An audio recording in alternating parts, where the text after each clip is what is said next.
Gordon was resting in a siding. It was a hot day and the express had been heavy. "I get so out of breath," he complained, "but nobody cares. They just say I'll be all right after a rest." "Get the Fat Controller to give you tanks and a bunker," suggested Thomas cheekily. "You'll feel a new engine. We tank engines never get out of breath, you know." Perhaps it was lucky for Thomas that poor Gordon hadn't the energy to reply. The men worked hard on Gordon, but they couldn't make him better. "You need new tubes, Gordon," they said. "You'll have to go to the works to have them fitted." While Gordon was being mended, Henry pulled the express.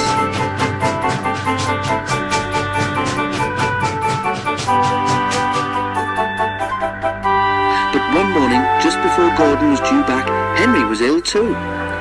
"We've no spare engine except Thomas," the inspector told the Fat Controller, "but he can't pull the train on his own." "Could Percy help?" asked the Fat Controller. The inspector shook his head. "The two of them with Duck might manage," he suggested. "It's only as far as the works. They're sure to have a spare engine there." So the three tank engines were coupled together, Thomas nearest the train, Duck in the middle, and Percy at the front.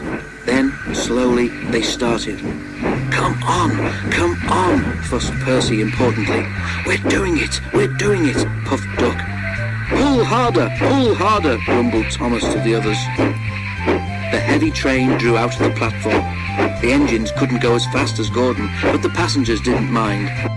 They knew that Percy, Thomas and Duck were doing their best.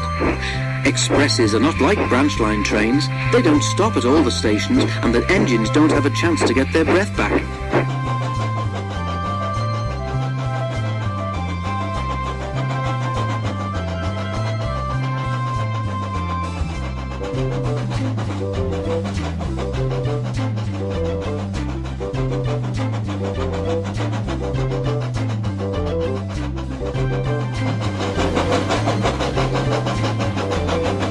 And the engines don't have a chance to get their breath back. Soon the three began to feel tired. They struggled valiantly up Gordon's hill, but the strain was beginning to tell.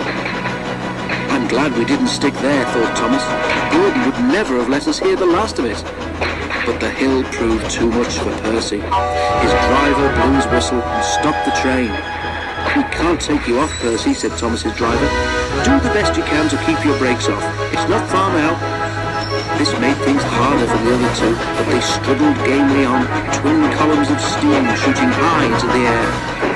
We're nearly there," puffed Thomas and Duck together as they summoned a last brave effort. Poor Percy had no steam left to say anything. They were just passing the works when Duck found he could go no further. Thomas would not pull the heavy train on his own, and the cavalcade came to a standstill a few yards short of the station platform. And there, standing watching from the works siding, stood Gordon. The Fat Controller, who'd been on the train, told the three engines he was proud of them. "You did very well to get so far," he said, "and now you deserve a rest." Duck, Percy and Thomas were uncoupled, and a new engine took their place. As the tank engines moved wearily away, Gordon looked at Thomas and smiled. Then he took 3 deep breaths and winked. He didn't need to say anything. Thomas knew exactly what he meant.